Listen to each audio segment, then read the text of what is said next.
How to increase or decrease the sound volume on each and every clip on the timeline, more exactly on A1 track.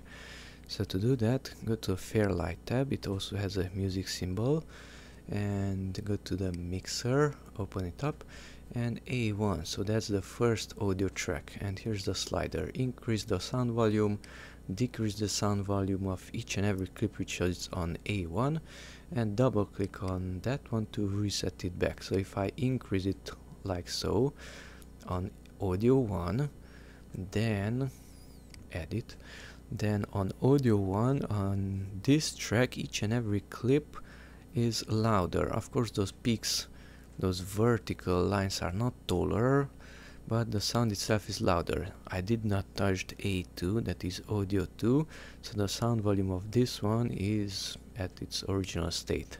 So if I go back to Fairlight, audio 2, which is this vertical thing, A2, audio 2, this is not touched.